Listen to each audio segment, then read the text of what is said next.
Ya, terima kasih masih bersama kami di iNews Today. Pemirsa, Menteri Keuangan Purbayas Yudi Sadewa menyatakan siap mengeluarkan dana darurat untuk penanganan banjir bandang dan tanah longsor dan Sumatera jika diinstruksikan. BNPB masih ada sekian 500 miliar lebih di BNPB yang siap. Terus kalau nanti butuh dana tambahan, kita siap juga menambah dan sudah ada di anggarannya. Nanti tergantung permintaan BNPB. Kan Anda tahu saya kaya. Tapi uangnya cukup. Ya, sementara Kepala Badan Gizi Nasional Dadan Hindayana menyebut ada 286 satuan pelayanan pemenuhan gizi atau SPPG di Aceh, Sumatera Utara hingga Sumatera Barat yang dialihfungsikan jadi dapur tanggap darurat bencana.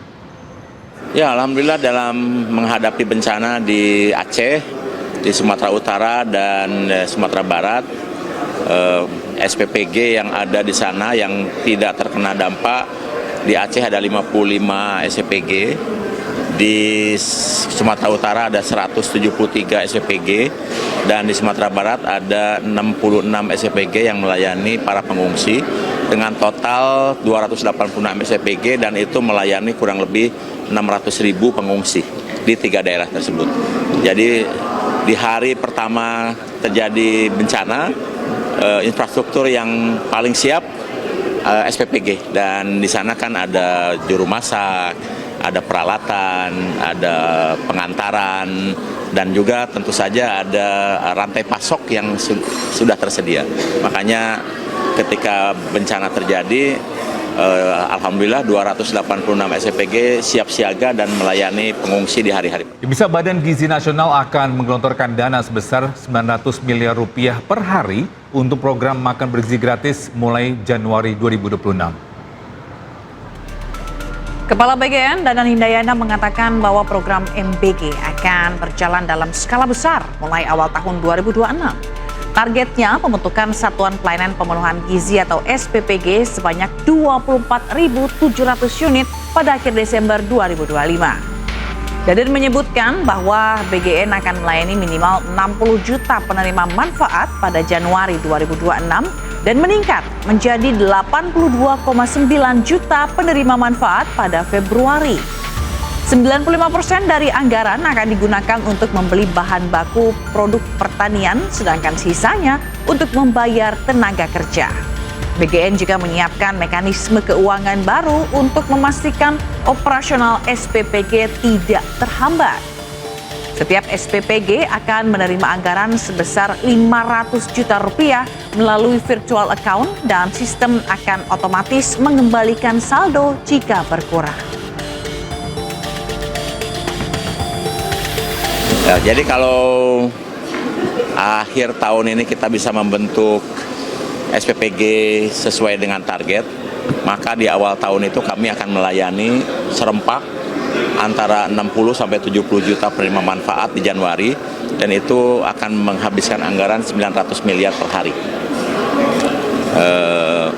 Ketika nanti sudah mencapai 82,9 juta, maka satu hari 1,2 triliun. Ya, dari informasi lainnya pemirsa, KPK menetapkan 2 tersangka dugaan kasus korupsi pembangunan jalur kereta api di lingkungan Direktorat Jenderal Perkeretaapian Medan, Sumatera Utara. Ya, mengenakan rompi oranye, Muhlis Hanggani Capah dan Dedi Kurniawan Winarto ditetapkan KPK sebagai tersangka pembangunan jalur kereta api di wilayah Medan, Sumatera Utara. Keduanya adalah mantan pejabat pembuat komitmen atau PPK di Balai Teknik Perkeretaapian periode 2021 hingga 2024. KPK menyatakan keduanya terlibat kasus suap proyek pembangunan dan pemeliharaan jalur kereta api di Sumatera, Jawa, dan Sulawesi di Kementerian Perhubungan. Muhlis dan Edi juga diduga mengatur untuk memenangkan lelang proyek penggarap jalur kereta. Keduanya telah ditahan di Rutan Kelas 1 Jakarta Timur.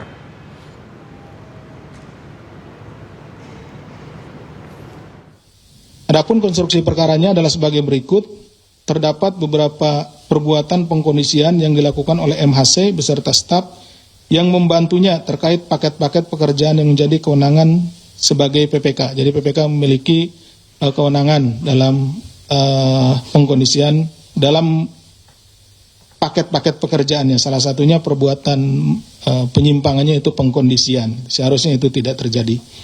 Yaitu pembangunan emplasemen dan bangunan stasiun Medan tahap 2 JLKAMB baik dengan berkoordinasi bersama Pokja paket pekerjaan JLK. Ya, Komisi Pemberantasan Korupsi hari ini memanggil mantan Gubernur Jawa Barat Ridwan Kamil terkait kasus dugaan korupsi pengadaan iklan di bank. Dan untuk mengetahui informasi lengkapnya, kita bergabung dengan jurnalis iNews Amrina Rida di KPK. Ya, selamat pagi Amrina. Apakah Ridwan Kamil ini sudah hadir di KPK?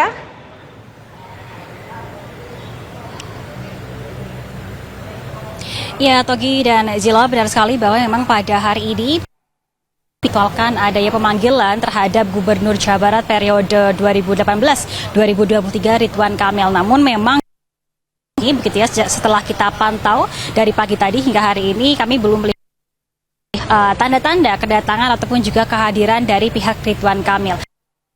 Surat pemanggilan dari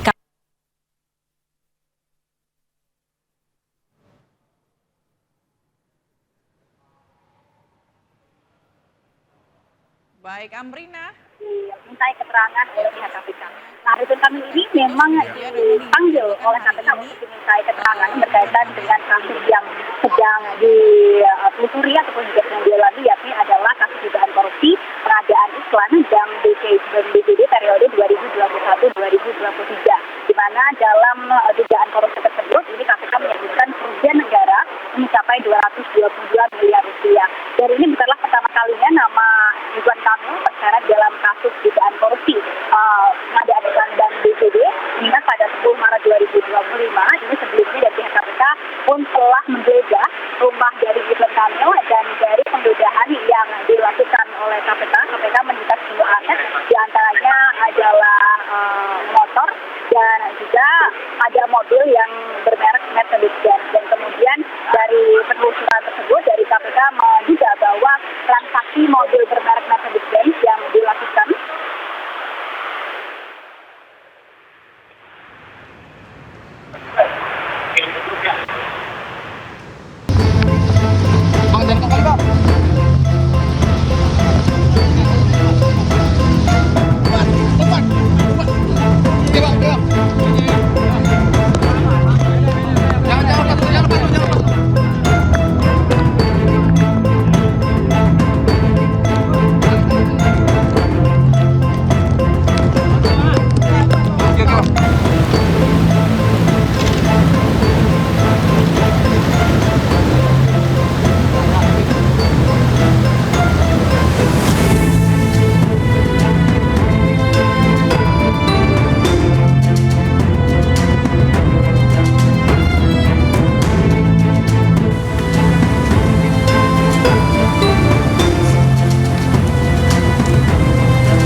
Bisa hingga hari ke-9 sejumlah desa di Mandailing, Natal, Sumatera Utara terendam banjir. Pendistribusian bantuan pun dilakukan dengan menggunakan perahu.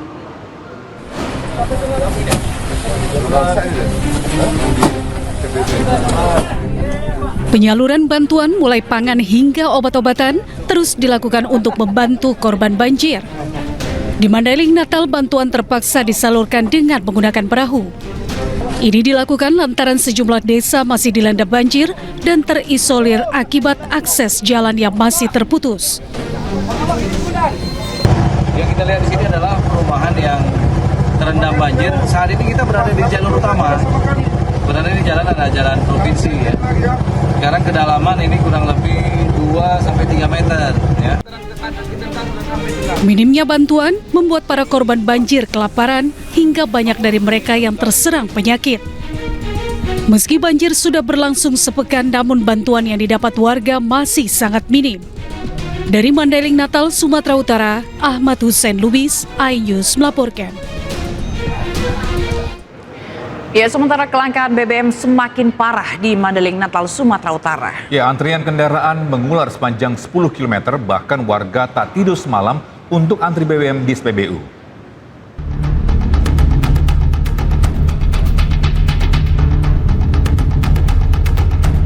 Antrean kendaraan mengular sepanjang 10 km di Jalan Lintas Sumatera, Mandailing Natal, Sumatera Utara.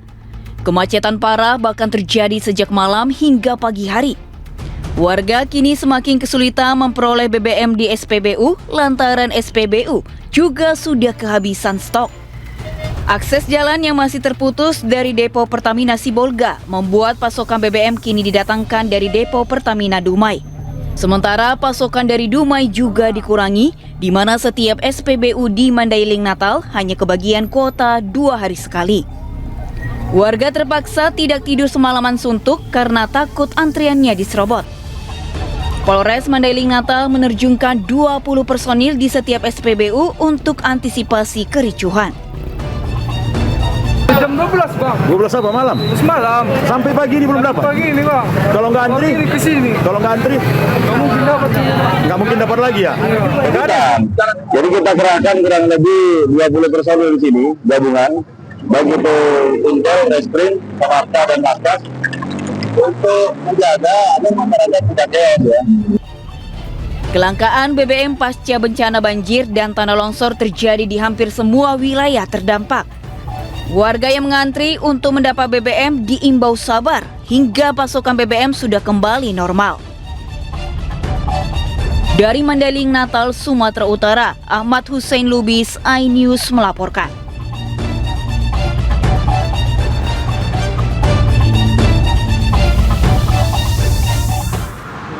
Ya, bisa untuk informasi terkini kita bergabung dengan Ahmad Hussein Lubis di Mandailing Natal, Sumatera Utara. Selamat pagi Hussein, apakah masih ada antrian di SPBU hingga saat ini?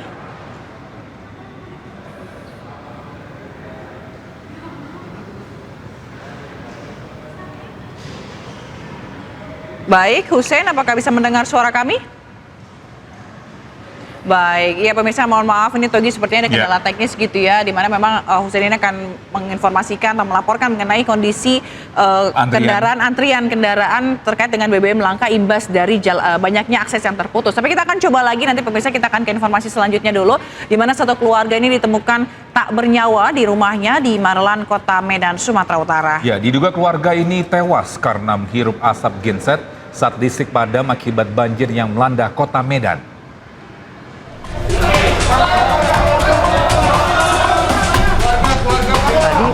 Tadi bisa. Warga digegerkan dengan penemuan 3 jasad satu keluarga yang terdiri dari ayah, ibu, dan anak di sebuah rumah di kawasan Pasar 4 Barat, Kecamatan Medan Marelan, Kota Medan. Kerabat korban tak kuasa menahan nangis melihat keluarga pengusaha depot air tersebut sudah tidak bernyawa. Saat ditemukan, pemilik rumah Sugandi bersama istrinya Juliana dan anak laki-lakinya Zaki 8 tahun meninggal dunia di dalam rumah dengan kondisi tubuh mulai mengeluarkan aroma tidak sedap. Sang istri ditemukan tergeletak di tangga menuju lantai 2, sementara Sugandi dan anaknya berada di dalam kamar. Diduga satu keluarga ini meninggal dunia karena keracunan asap genset saat terjadi pemadaman listrik ketika banjir yang melanda Kota Medan. Kita cek ternyata ada ditemukan 3 mayat, 1 seorang perempuan, 2 laki-laki, 1 masih umur 8 tahun. Kondisi mayat kurang lebih umurnya itu 2 hari kematian, 2 hari, kematian 2 hari ya. Ketiga korban telah dievakuasi ke Rumah Sakit Bayangkara Medan. Dari Medan, Sumatera Utara, Yuda Bahar, iNews melaporkan. Ya, bencana banjir dan longsor yang menimpa Provinsi Sumatera Utara, Sumatera Barat, dan Aceh menyisakan banyak cerita. Ini mulai dari anak yang kehilangan orang tuanya hingga kepala daerah yang sempat hilang selama 3 hari.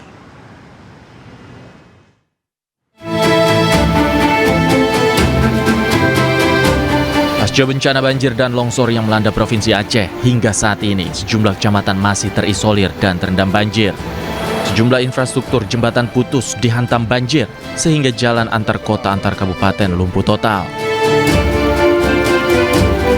Berdasarkan data pemerintah Aceh Utara, 90% wilayah kabupaten yang memiliki 27 kecamatan lumpuh akibat banjir.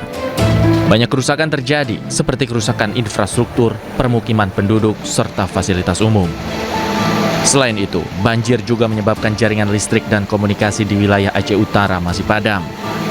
BPBD Aceh Utara menyebut korban terdampak banjir hingga 119.830 orang, sementara 107.305 orang mengungsi.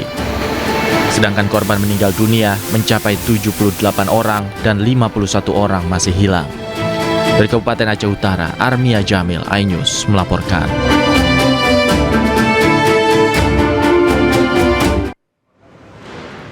Ya, pemirsa, mohon maaf yang baru saja Anda saksikan itu informasi mengenai update banjir dari Aceh begitu ya, Togi ya. Dan sekarang kita ke informasi selanjutnya, ini mengenai bencana banjir dan longsor yang menimpa Provinsi Sumatera Utara, Sumatera Barat, dan Aceh ini menyisakan banyak cerita. Ya, mulai dari anak yang kehilangan orang tuanya hingga kepala daerah yang sempat hilang selama 3 hari.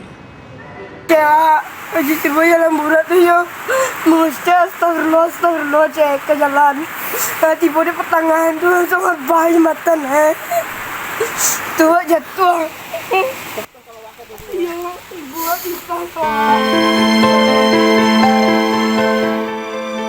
Muhammad Hugo Rafael, bocah laki-laki berusia 13 tahun ini, terus menangis mencari ibunya yang hilang diterjang banjir bandang di Padang Pariaman, Sumatera Barat. Hingga kini petugas masih terus berjibaku mencari ibu Hugo. Saya gendong anak. Udah 2 hari tidak ketemu. Sebentar emang sulit. Telepon semua nggak ada, listrik mati. Mudah-mudahan sehat ya. Sementara itu di Tapanuli Tengah, Sumatera Utara, seorang pria berjalan kaki selama 2 hari menembus area longsor demi mencari keberadaan anak dan istrinya di Kecamatan Tuka. Kecamatan Tuka merupakan salah satu lokasi banjir terparah di Tapanuli Tengah. Akibatnya banyak warga yang terpisah dari keluarga mereka. Saya di Tuka, Pak. Tuka. Kampung Rambutan. Kampung Rambutan ya.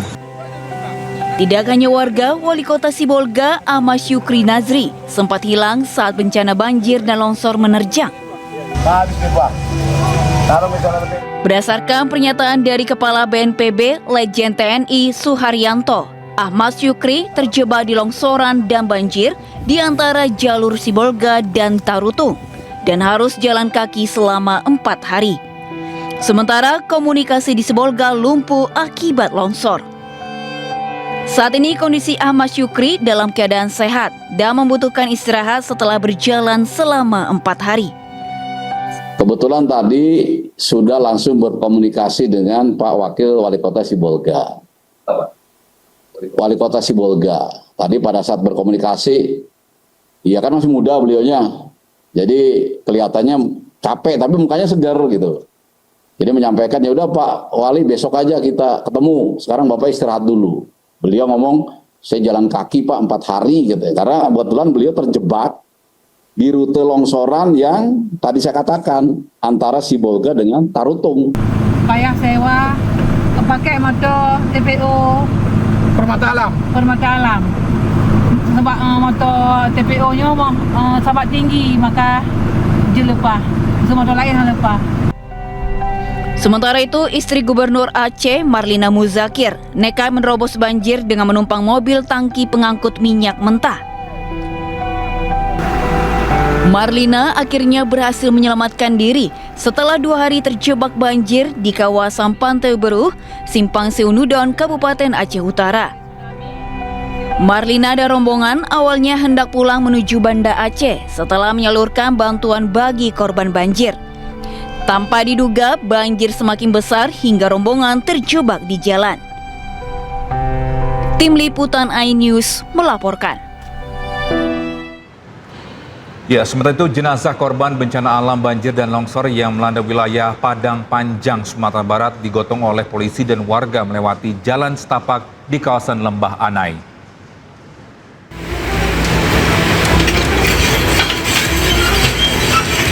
Beginilah evakuasi jenazah korban banjir bandang oleh petugas kepolisian dan dibantu warga di kawasan Lembah Anai.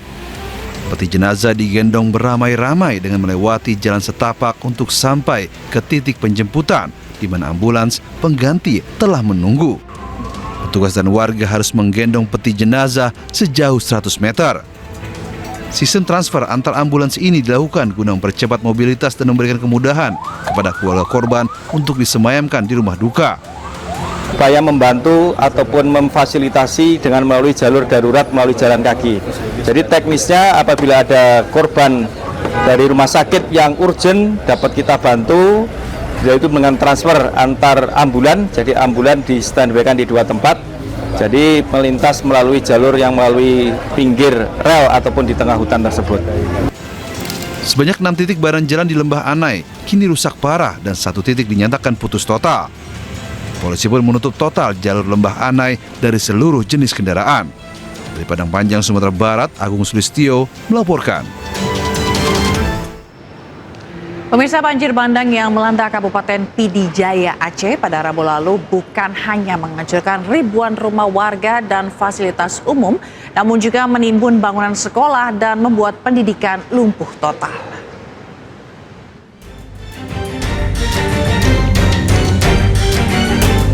Puluhan bangunan sekolah di Kabupaten Pidi Jaya, Aceh hancur diterjang banjir bandang pada Rabu lalu.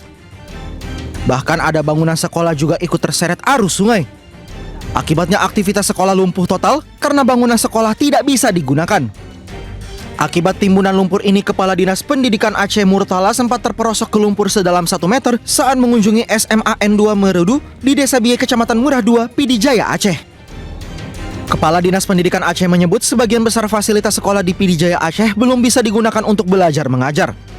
Sampai hari ini kan laporan akuratnya belum ada, tapi kan kalau Pidi Jaya, Birun, Aceh Utara, Luk Semawe,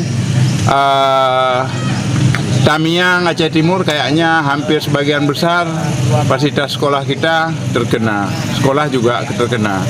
Dan seperti yang kita lihat seperti ini, inilah model kondisi. Ada yang lain yang rubuh dan lain sebagainya. Akibat hal ini, Dinas Pendidikan Aceh akan berkoordinasi dengan pihak terkait untuk perbaikan gedung sekolah serta pemindahan proses belajar mengajar para siswa. Dari Pidi Jaya, Aceh, Jamal Pangwa, iNews melaporkan.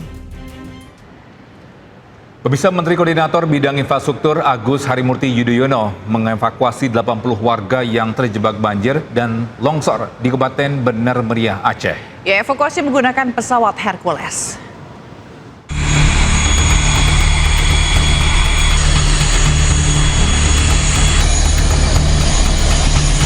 Dengan menggunakan pesawat Hercules milik TNI Angkatan Udara, 80 warga yang merupakan pendatang dan pekerja di Kabupaten Bener Meriah dievakuasi melalui Bandara Rembele menuju Bandara Lanut Suwondo di Medan, Sumatera Utara. Warga yang dievakuasi langsung oleh Menko Infrastruktur Agus Harimurti Yudhoyono ini sebelumnya sempat terjebak di beberapa wilayah yang ada di Kabupaten Bener Meriah dan Aceh Tengah, hingga lebih dari 3 hari tanpa pasokan logistik. Salah satunya adalah Hermansyah, warga Kutacane, Aceh. Ia terjebak di hutan saat banjir dan longsor. Saat itu ia meninggalkan kendaraannya dan berjalan selama 3 hari untuk menuju pusat kota mencari pertolongan. Alhamdulillah jumpa sama Pak Aye, dia beri bantuan kami langsir karena akses seluruh jalan kaki gunung itu putus semua Bener Meriah, nggak ada sama sekali apapun lagi. Berarti rekan-rekan dan keluarga masih di sana, Pak? Rekan-rekan sebagian udah ikut, keluarga tinggal karena tadinya saya dari Kota Cane itu mau ke Banda Aceh, cuman terjebak Bu, udah seminggu kami ini. Karena nggak ada bantuan yang datang, jadi jalan aja Pak ya? Bukan karena nggak ada bantuan, memang nggak bisa mereka tembus karena jalannya pada putus Bu, nggak bisa kita salahkan. Jadi ini udah 2 hari jalannya? 2 hari 3 malam Pak, jam 11 malam baru berhenti tanpa makan. Sementara itu, data dari BPBD Kabupaten Bener Meriah mencatat akibat banjir dan longsor yang terjadi sebanyak 45 warga dinyatakan meninggal dunia dan lebih dari 20 orang dinyatakan hilang. Dari Kabupaten Bener Meriah, Aceh, Muhammad Alfi, iNews melaporkan.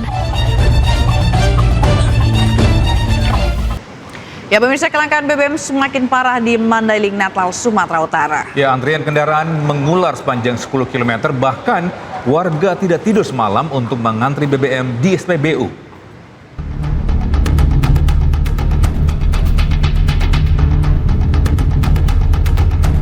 Antrean kendaraan mengular sepanjang 10 km di Jalan Lintas Sumatera, Mandailing Natal, Sumatera Utara. Kemacetan parah bahkan terjadi sejak malam hingga pagi hari. Warga kini semakin kesulitan memperoleh BBM di SPBU lantaran SPBU juga sudah kehabisan stok. Akses jalan yang masih terputus dari depo Pertamina Sibolga membuat pasokan BBM kini didatangkan dari depo Pertamina Dumai. Sementara pasokan dari Dumai juga dikurangi, di mana setiap SPBU di Mandailing Natal hanya kebagian kuota 2 hari sekali. Warga terpaksa tidak tidur semalaman suntuk karena takut antriannya diserobot. Polres Mandailing Natal menerjunkan 20 personil di setiap SPBU untuk antisipasi kericuhan. Jam 12 bang. 12 apa malam? Semalam. Sampai pagi ini belum dapat? Pagi ini bang. Kalau nggak antri? Ini ke sini. Kalau nggak antri? Nggak mungkin dapat. Nggak mungkin dapat lagi ya? Jadi kita kerahkan kurang lebih 20 personil di sini, gabungan. Baik itu Intel, Reskrim, Samarta, dan Paskas. Untuk menjaga agar masyarakat tidak chaos ya. Kelangkaan BBM pasca bencana banjir dan tanah longsor terjadi di hampir semua wilayah terdampak. Warga yang mengantri untuk mendapat BBM diimbau sabar hingga pasokan BBM sudah kembali normal. Dari Mandailing Natal, Sumatera Utara, Ahmad Hussein Lubis, iNews melaporkan. Bisa untuk informasi terkini kita bergabung dengan Ahmad Hussein Lubis di Mandailing Natal, Sumatera Utara. Baik, selamat pagi Hussein. Hussein, apakah masih ada antrian di SPBU hingga saat ini? Ya, selamat pagi pemirsa. Dapat kami laporkan bahwasannya siang ini antrian sudah bubar gara-gara stok BBM yang terbatas pada pukul 8 pagi tadi habis terjual semuanya. Jadi masyarakat yang telah antri mulai dari tadi malam mau tak mau harus membubarkan diri meski dengan rasa kecewa. Demikian Jila dan Tobi. Baik. Ya, Bang Hussein, ini apakah ada informasi terkait dengan pasokan bensin ke depannya? Ya, saat ini karena terkendala masih putusnya jalan menuju Sibolga, selama ini kan SPBU di Mandailing Natal termasuk di Tapanuli Selatan sangat bergantung pada depo Pertamina Sibolga. Tapi karena putusnya akses jalan, saat ini pasokan SPBU didatangkan dari depo Pertamina Dumai. Cuman gara-gara depo Pertamina Dumai melayani wilayah Pekanbaru, pasokan untuk Pertamina atau SPBU di Mandailing Natal dibatasi 2 kali sehari, 2 hari sekali baru masuk ke Mandailing Natal. Demikian Togi. Oke, Hussein mungkin Anda bisa menjelaskan ini sepertinya kalau antrian angkot di belakang Anda ini antrian apa? Ini antrian angkot yang sejak tadi malam ikut mengantri, cuman tidak kebagian jatah. Sehingga mereka saat ini tidak memiliki BBM sama sekali. Mau tak mau karena tidak memiliki BBM, mereka tidak narik atau tidak beroperasi. Apa solusi yang dilakukan oleh pemerintah setempat sambil menunggu pasokan BBM ini datang? Saat saya konfirmasi dengan Bupati atau Disperindak Mandailing Natal, mereka menyerahkan keputusan ini kepada pemerintah pusat karena sejak awal bencana ini terjadi mengenai distribusi BBM ke wilayah-wilayah terdampak, semua keputusan diserahkan ke pemerintah pusat. Walaupun pemerintah daerah melalui Disperindak telah melakukan atau menyurati dalam hal ini Kementerian SDM. Demikian Jila. Baik, berarti ada berapa SPBU atau hampir semua SPBU di Mandailing Natal ini yang mengalami kelangkaan BBM? Hampir seluruhnya. Di sini ada 8 SPBU, itu masuk pasokan dari Pertamina Dumai 2 hari sekali. Jadi saat yang bersamaan terjadi antrian, di saat itu pula terjadi kekosongan. Berarti bisa dibilang tidak ada mungkin ke kota lain yang terdekat untuk mengambil bensin? Tidak ada alternatif atau kekuatan lain. Di jam yang sama malah Disperindak Mandailing Natal mengeluarkan keputusan setiap bongkar tangki pada malam hari di SPBU dan pada pukul 7 pagi setiap harinya jika masuk kuota, disitulah dilakukan penjualan kepada konsumen. Walaupun nyata-nyatanya konsumen ini rata-rata kan takut tidak dapat antrian, mereka datang ke SPBU mulai malam hari, bahkan ada yang sampai menginap di SPBU. Meskipun SPBU baru buka pada pukul 7 pagi. Demikian Togi. Baik, lalu bagaimana dengan aktivitas warga yang khususnya menggunakan kendaraan ini? Seperti apa? Efeknya sangat terasa. Bahkan sejak kemarin, gara-gara banyak angkot yang tidak beroperasi, anak-anak sekolah atau siswa sekolah sebagian besar pulang dengan berjalan kaki. Ada yang berjalan kaki sejauh 5 km, ada yang sejauh 3 km. Mau tak mau itu yang harus dilakukan karena angkot berhenti beroperasi. Demikian Jila. Apakah ada bantuan kendaraan operasional gitu mungkin dari Pemda setempat untuk mengangkut anak-anak ini untuk melakukan aktivitas yang masih sekolah begitu? Ada, dan itu yang dilakukan Polres Madinah dengan pasukan TNI juga. Mereka menggunakan truk polisi dan truk TNI kemarin melakukan antar jemput anak sekolah. Baik, berarti kelangkaan ini karena akses terputus kan ya, Hussein? Akses yang betul-betul terputus, bahkan ini udah masuk hari ke-6. Baik, tentu kita berharap. Artinya gitu ya, tidak ada jaminan, biarpun dijual di ketengan atau di apa, dijual di tepi-tepi jalan, tidak ada sama sekali stok. Baik, tentu kita berharap semoga pasukan BBM ini bisa kembali begitu ya, akses jalan bisa menghubungkan kembali supaya mereka bisa beraktivitas masyarakat gitu ya. Baik, terima kasih Ahmad Hussein Lubis atas laporan Anda dari Mandeling Natal, Sumatera Utara. Salam sehat selalu, selamat bertugas kembali.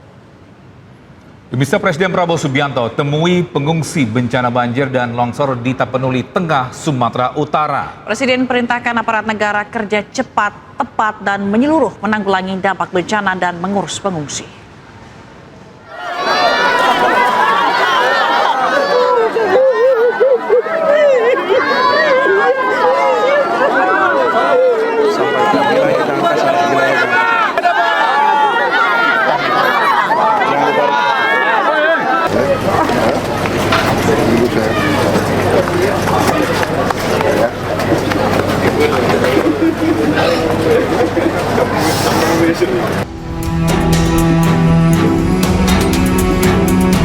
Presiden Prabowo Subianto mengecek distribusi bantuan serta dapur umum di posko pengungsi Gor Pandan, Tapanuli Tengah, Sumatera Utara Senin pagi. Presiden Prabowo juga mendengar langsung cerita beberapa pengungsi yang menyelamatkan diri dari banjir bandang dan longsor. Gedung Serbaguna Gor Pandan telah menjadi posko pengungsi sejak hari pertama banjir bandang dan longsor yang menerjang sejumlah daerah di Tapanuli Tengah pada pekan lalu. Di area sekitar Gor Pandan, dapur umum dibangun untuk memasak ribuan porsi makanan untuk para pengungsi. Presiden memastikan setiap langkah darurat telah ditempuh pemerintah dan distribusi bantuan telah menjangkau seluruh masyarakat yang terdampak banjir bandang serta longsor. Sekarang prioritas bagaimana bisa segera kirim bantuan-bantuan yang diperlukan, terutama BBM yang sangat penting. BBM tadi yang dilaporkan ke saya yang sangat penting. Ada beberapa desa yang terisolasi, insya Allah kita bisa tembus. Listrik sebentar lagi saya kira bisa dibuka semuanya. Presiden memerintahkan seluruh jajarannya untuk dengan cepat, tepat, dan menyeluruh menanggulangi dampak bencana dan mengurusi para pengungsi. Dari Tapanuli Tengah, tim liputan Anyus melaporkan. Ya pemirsa, usai meninjau lokasi banjir bandang di Tapanuli Tengah, Sumatera Utara, Presiden Prabowo Subianto bertolak ke Medan dan Aceh untuk meninjau lokasi terdampak banjir dan longsor. Ya, Presiden Prabowo menyebut akan memprioritaskan pengiriman BBM untuk kebutuhan pemulihan.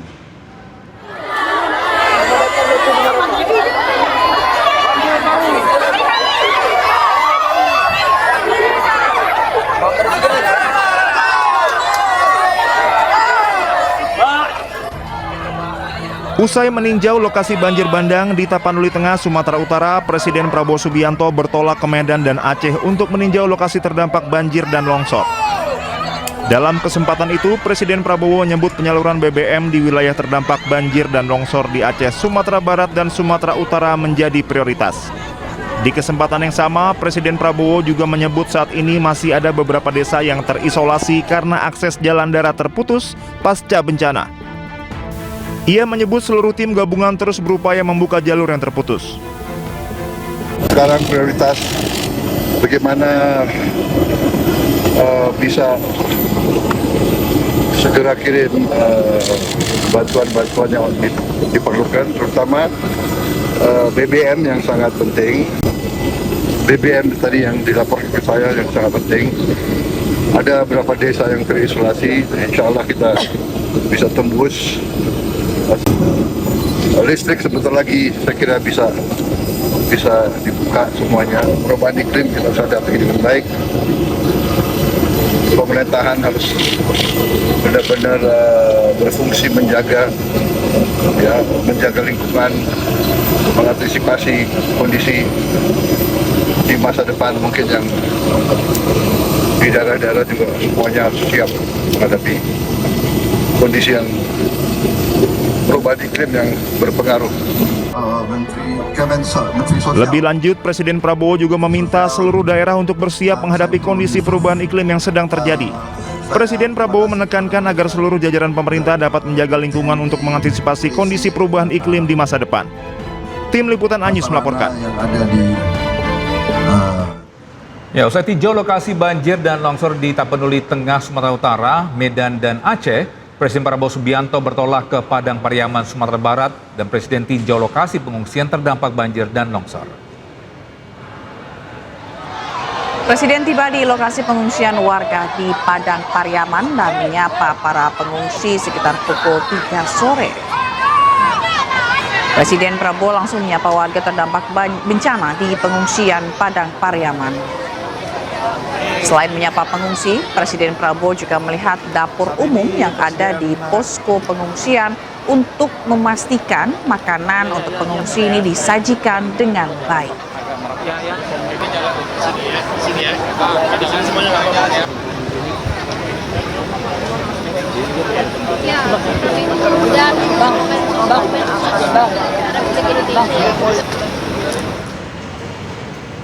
Selain itu, Presiden Prabowo Subianto juga menegaskan akan menindak maling yang mencuri uang rakyat. Ya, hal tersebut disampaikan Prabowo saat berkunjung ke lokasi bencana di Padang Pariaman. Kalian suka nggak kalau saya sikat ke mari-mari semua?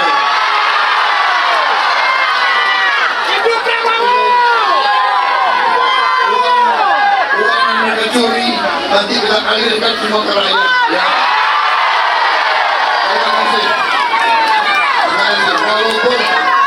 Walaupun saudara di tempat yang susah sedang mengalami musibah, tapi semangatmu luar biasa.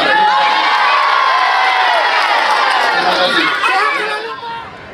Sementara itu, Kepala BNPB meminta maaf pada Bupati Tapanuli Selatan Gus Irawan Pasaribu. Permintaan maaf setelah pernyataannya mengenai bencana Sumatera hanya mencekam di media sosial, viral dan menuai kecaman. Permintaan maaf disampaikan Kepala BNPB saat melihat kondisi bencana di Desa Aek Garoga, Tapanuli Selatan. Letjen Suharyanto tak menyangka dengan besarnya dampak banjir bandang yang melanda Tapanuli Selatan, Sumatera Utara. Suharyanto mengatakan BNPB hadir di Tapanuli Selatan untuk menolong masyarakat yang terdampak banjir. Sebelumnya, Suharyanto sempat menyebut dampak banjir bandang terlihat mencekam seperti unggahan-unggahan yang beredar di media sosial. Suharyanto mengaku terkejut dan minta maaf usai melihat langsung dampak kerusakan akibat banjir bandang di wilayah Tapanuli Selatan.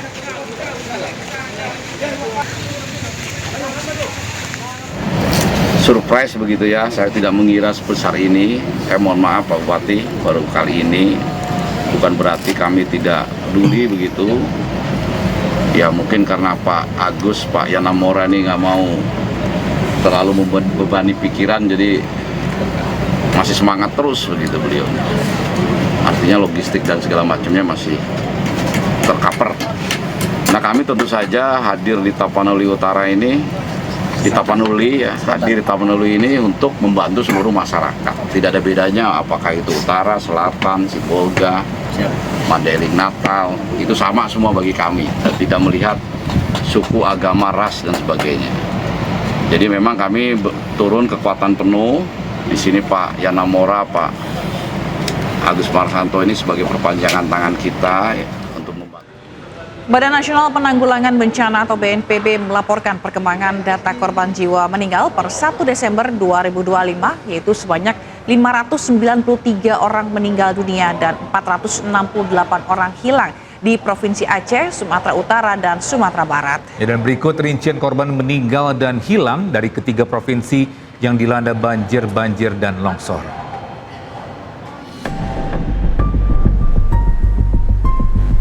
Di Provinsi Aceh ada sebanyak 156 meninggal dunia dan 181 hilang.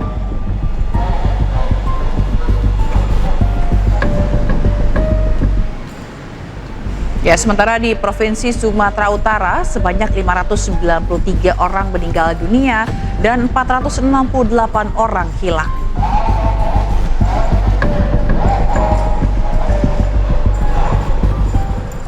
Dan di Provinsi Sumatera Barat, 165 orang meninggal dunia dan 114 orang hilang.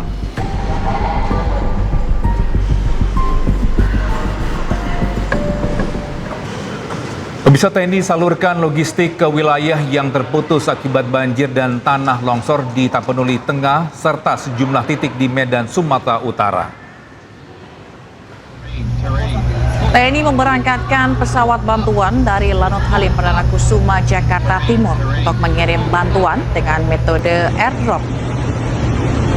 Pada Senin siang, TNI mengerahkan pesawat jenis Kasa 212, CN-295 serta C-130 Hercules untuk melaksanakan penyaluran logistik dari udara. Selain helibox, operasi akan dilanjutkan dengan teknik airdrop seperti yang pernah dilakukan dalam misi kemanusiaan di Gaza. Bantuan sebanyak 4,2 ton terdiri atas paket sembako, obat-obatan dari Puskes TNI, mie instan, dan berbagai perlengkapan untuk kebutuhan pengungsi.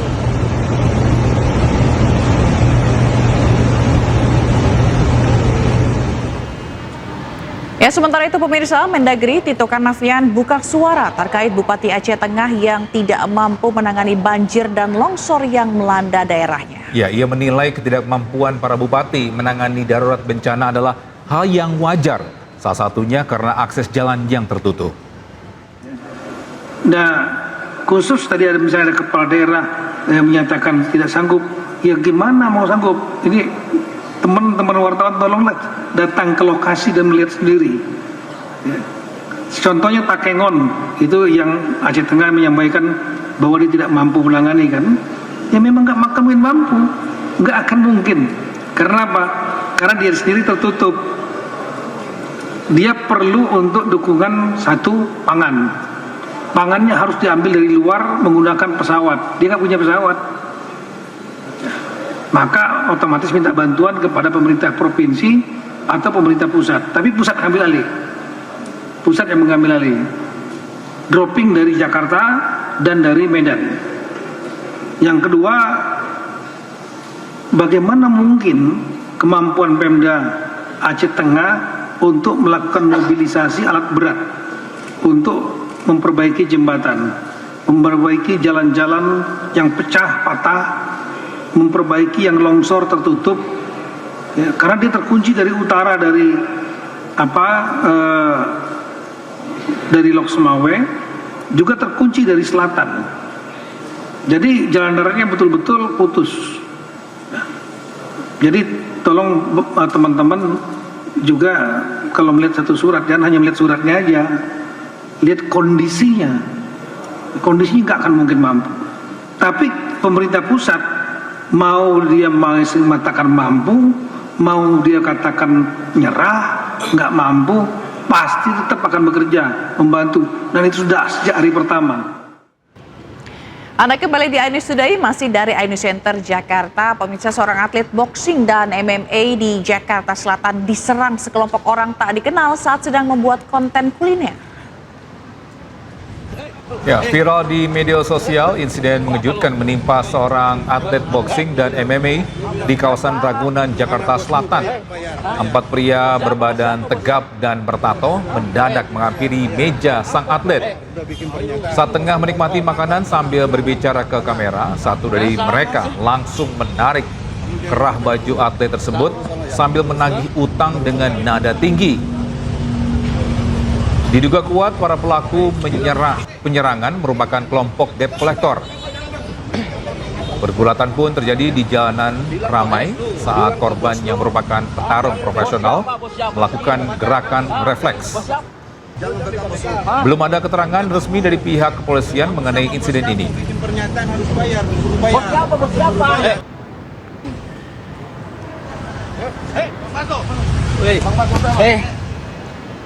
Bisa 2 pemuda di Palangkaraya, Kalimantan Tengah terlibat perkelahian hingga mengakibatkan satu diantaranya mengalami luka di kepala akibat senjata tajam.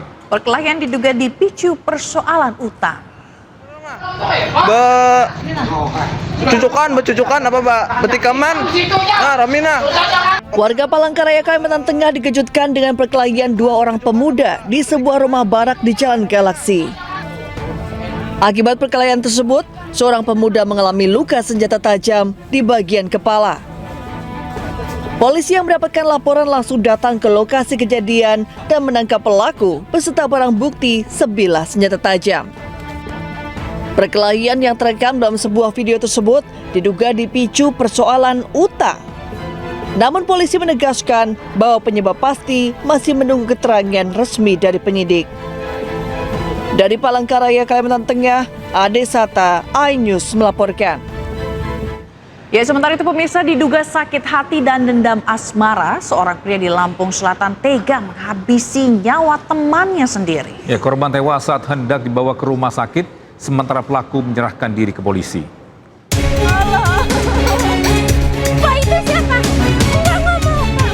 Warga desa Banding, Raja Basa, Lampung Selatan digemparkan dengan tewasnya seorang pria di tangan temannya sendiri. Pembunuhan diduga dipicu sakit hati dengan dendam pribadi karena korban dituduh telah merusak rumah tangga pelaku. Peristiwa bermula saat pelaku yang sedang bekerja di proyek. Saat perjalanan pulang, pelaku melihat korban sedang duduk di ruang tamu rumah mantan istri pelaku. Cekcok mulut pun tidak terelakkan hingga berujung pada penusukan. Tak lama kemudian, pelaku menyerahkan diri ke Polsek Kalianda. Kejadiannya itu pelaku pada saat itu melewati rumah Ibu Siah ya, dan melihat korban, lalu mengajak berbicara. Disitulah terjadi si korban ditusuk ke dada kirinya. Saat ini pelaku tengah ditahan di Mapolres Lampung Selatan dan dijerat dengan ancaman maksimal 15 tahun penjara. Di Lampung Selatan, Lampung, Heri Pulistiawan, iNews melaporkan. Bisa seorang pria nekat membobol kios pakaian milik mantan istrinya di Goa, Sulawesi Selatan. Pelaku ditangkap di rumahnya setelah sempat bersembunyi di rumah keponakannya di Wajo, Sulawesi Selatan.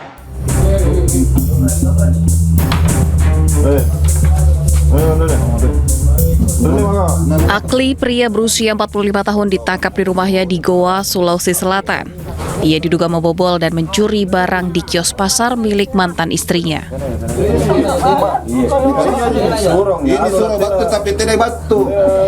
Saat penangkapan, ibu pelaku terus menangis di hadapan polisi. Ia memohon anaknya tidak dibawa ke kantor polisi, namun pelaku tetap dibawa untuk diperiksa. Penangkapan terhadap Akli dilakukan setelah polisi menerima laporan mantan istrinya pada 16 Mei 2025 lalu.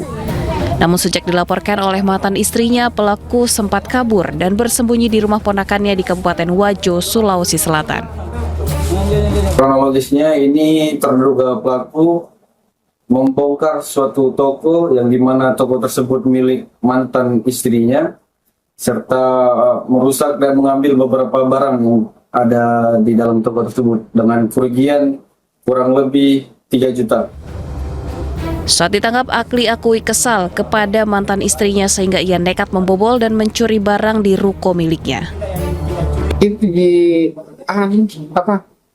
cakar bisa sama cakar yang pakaian. Iya, pakaian.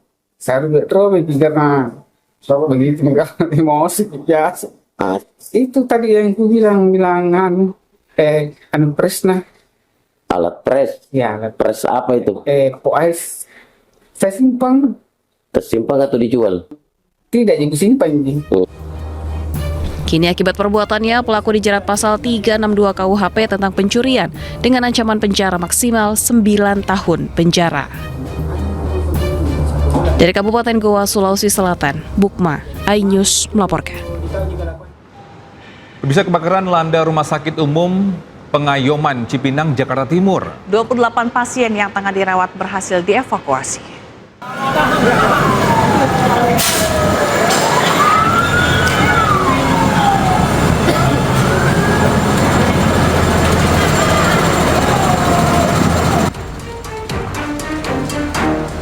Kebakaran melanda Rumah Sakit Umum Pengayoman Cipinang, Jakarta Timur Senin pagi.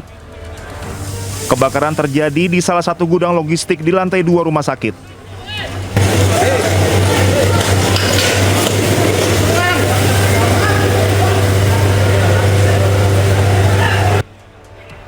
Kebakaran ini sempat menimbulkan kepanikan warga sekitar. Kepala Subdirektorat Kerjasama Ditjenpas Rika Apriati mengatakan kobaran api berhasil dipadamkan setelah 7 mobil damkar dan petugas dikerahkan ke lokasi. Tidak ada korban jiwa dalam musibah ini.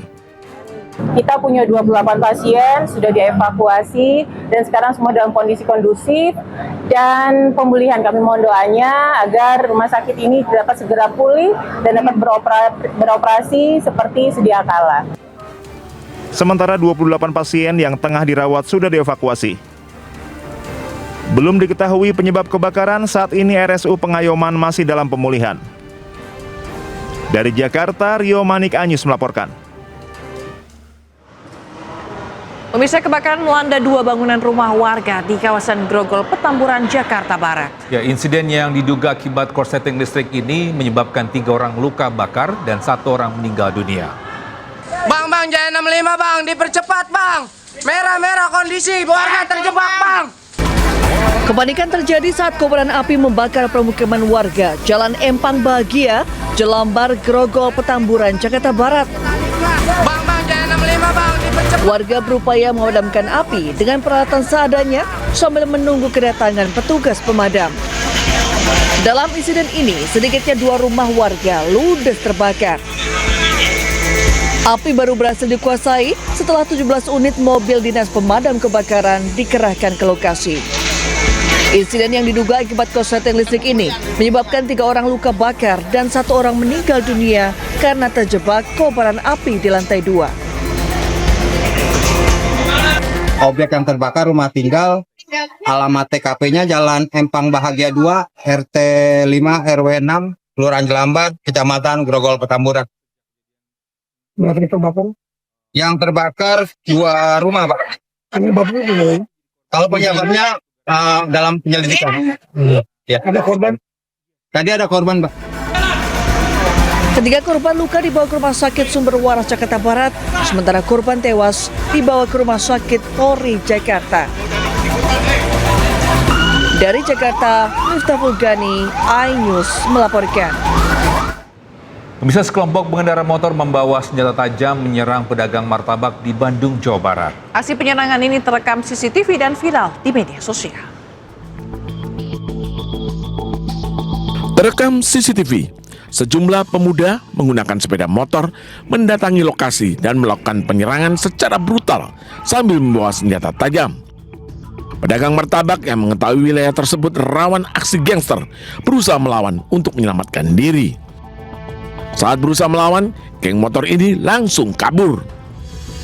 Setelah peristiwa itu, polisi memeriksa rekaman CCTV dan meminta keterangan saksi dan korban pedagang martabak.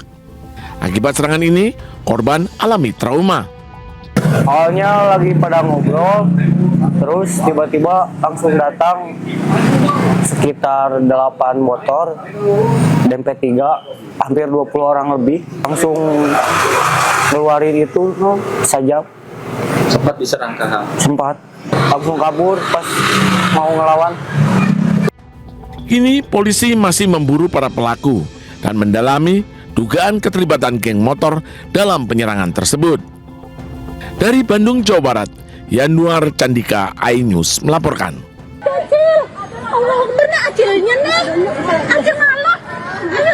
Baik pemirsa, ini dia rekaman video amatir yang memperlihatkan sejumlah warga yang panik saat sebuah mobil pengangkut BBM terbakar. Warga bersama petugas pemadam kebakaran berjibaku memadamkan api. Kobaran api membakar habis seluruh bagian kendaraan. Belum ada informasi mengenai korban jiwa ataupun luka. Hingga kini polisi masih menyelidiki penyebab kebakaran.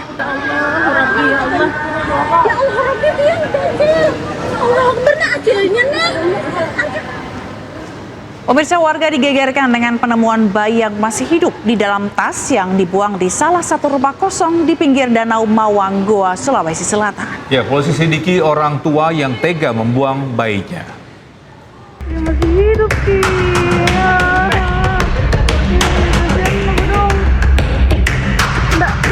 Warga Kelurahan Mawang digegerkan dengan adanya bayi berjenis kelamin perempuan yang sedang menangis di sebuah rumah kosong di pinggir Danau Mawang, Kecamatan Bontomaranu, Kabupaten Goa, Sulawesi Selatan. Saat ditemukan, bayi yang menangis tersebut berada di dalam tas dan hanya beralaskan selembar sarung dengan kondisi tali ari-ari sudah terpotong tanpa jepitan. Diduga bayi malang ini baru beberapa saat dilahirkan lalu ditinggalkan saat dini hari. Melihat bayi masih hidup, warga segera memberikan pertolongan dengan memeriksa kondisi kesehatan bayi di puskesmas. Aparat Polsek Bontomaranu dan Babin Kamtipmas yang menerima laporan mendatangi lokasi dan melakukan penyelidikan guna mengungkap orang tua pembuang bayi. Nah, itu warga yang melakukan aktivitas jalan pagi di sekitaran Danau Mawang. Jalan pagi. Sekitaran jam berapa itu, Pak? Kurang lebih jam 6. Jam 6, Pak. Saat ini bayi dalam kondisi sehat dan telah diserahkan ke Dinas PPPA Kabupaten Goa untuk mendapat penanganan. Dari Kabupaten Goa, Sulawesi Selatan, Bukma, iNews melaporkan. Bisa aksi pencurian sepeda motor terekam kamera CCTV di Kecamatan Kranggan, Kota Mojokerto, Jawa Timur. Dan dalam aksinya, pelaku menggunakan daster dan kerudung ala perempuan.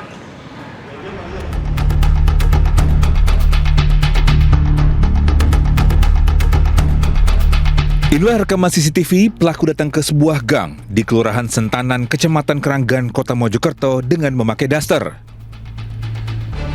Dengan mudah pelaku mencuri sepeda motor yang diparkir di gang depan rumah. Pelaku langsung kabur ke arah Kota Mojokerto.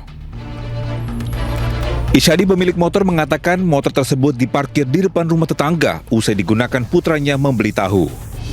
Namun, putranya lupa mencabut kunci dari kendaraan.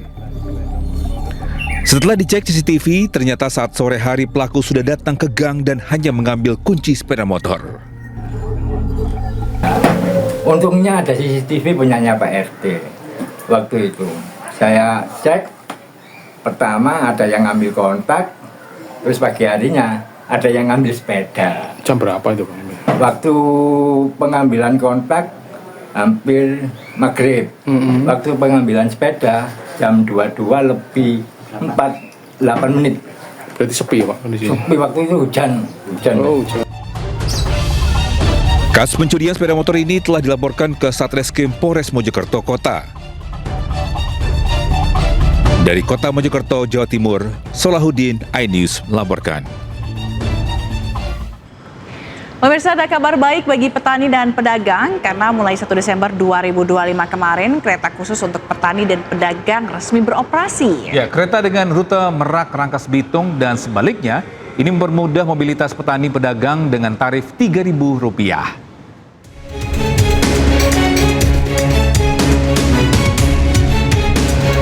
Kehadiran kereta khusus petani pedagang yang sudah dioperasikan per 1 Desember membawa harapan baru bagi petani dan pedagang.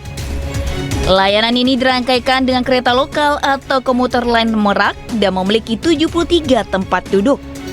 Untuk bisa menggunakan gerbong khusus ini, petani dan pedagang wajib registrasi menggunakan kartu identitas dan mengisi formulir di loket stasiun sebelum mendapatkan kartu petani dan pedagang. Selanjutnya, pemesanan tiket bisa diakses sepekan sebelumnya dan akses boarding 2 jam lebih awal. Layanan kereta khusus ini disambut antusias para pedagang dan petani yang mengaku sangat terbantu kemudahan mobilitas dengan ongkos terjangkau.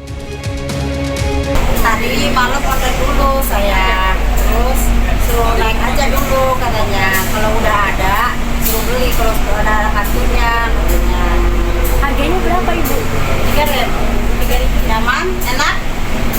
Itu berarti Rangkas Bitung Merak Pak ya? Iya, untuk rutenya atau relasinya tentu mengikuti rute perjalanan existing Rangkas Bitung Merak BPK untuk membawa barang bawaan maksimal 2 koli. Jadi saat ini sebenarnya kami juga sudah memfasilitasi petani pedagang dengan perjalanan KA di KRL yang berjalan.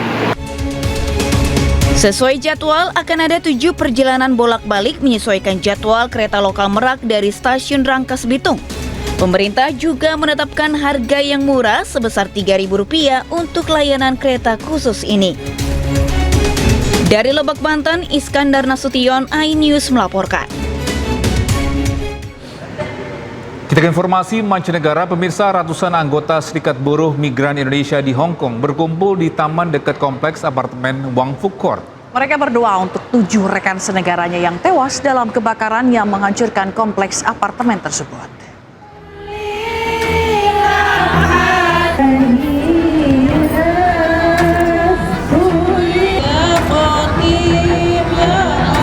Serikat Buruh Migran Indonesia yang berada di Hong Kong menggelar doa bersama untuk korban kebakaran apartemen Wang Fuk Court.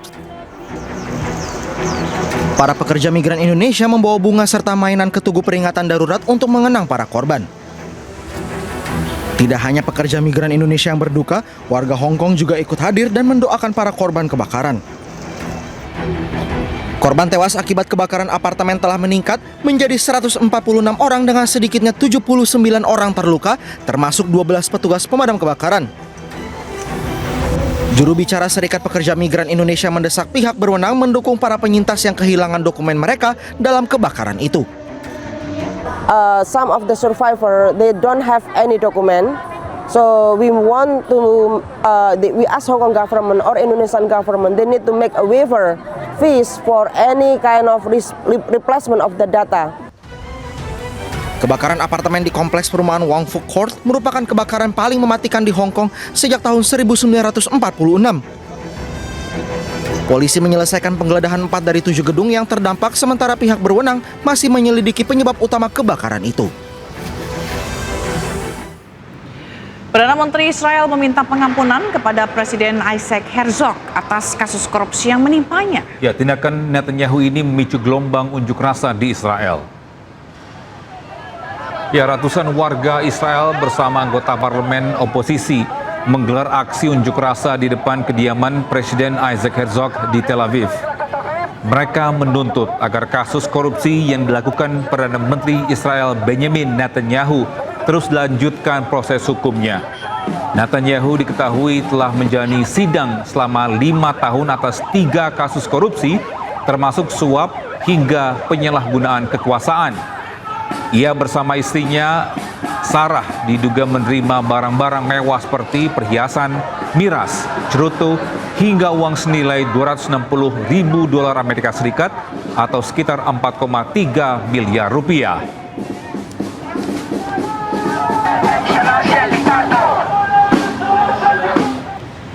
Pemirsa, seorang pemuda Palestina mengubah kendaraan lapis baja Israel yang rusak menjadi stasiun pengisian daya ponsel. Yahya Izik menyediakan sumber pengisian daya ponsel bagi dirinya dan warga Gaza di tengah dampak genosida penjajah Israel. Izik mengingat langkah awal proyeknya, yakni dengan memasang panel surya di atap rumah tetangganya. Lalu ia memasukkan kabel ke dalam kendaraan untuk menyiapkan kabel pengisian daya dan stop kontak. Proyek ini muncul di tengah krisis listrik berkepanjangan di Gaza yang telah berlangsung lebih dari 2 tahun. أخضر كفر أخضر نية نية هاي جاية جولين الكرة. Ya, banjir bandang dan longsor menerjang sejumlah kawasan Sri Lanka dan menewaskan sedikitnya 334 orang. Dan bisa informasi ini sekaligus menutup jumpa kita di iNews Today edisi hari ini. Temukan informasi-informasi terbaru lainnya di www.inews.id dan cuplikan tayangan berita iNews dapat Anda saksikan di kanal YouTube Visual iNews. Dan setelah ini Anda bisa langsung menyaksikan iNews Siang bersama rekan kami siapa? Reza Siregar dan Rosalin Cio. Saya Togi Sinaga. Saya Fazila Kanisa. Pamit undur diri. Selamat beraktivitas. Terima kasih dan sampai jumpa.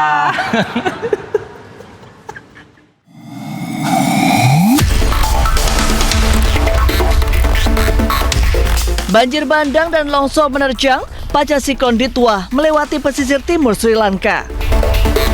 Skala kerusakan yang begitu besar membuat pemerintah Sri Lanka menetapkan keadaan darurat nasional sejak hari Sabtu lalu. Pusat Penanggulangan Bencana Sri Lanka menyatakan hingga hari Senin tercatat sekitar 20.000 rumah hancur.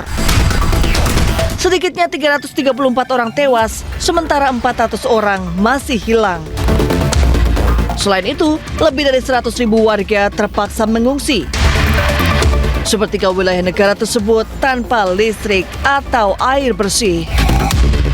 Presiden Sri Lanka, Anura Kumara Disanayake, menyebut bencana ini sebagai bencana alam paling menantang dalam sejarah Sri Lanka dan meminta bantuan internasional untuk membantu masyarakat terdampak.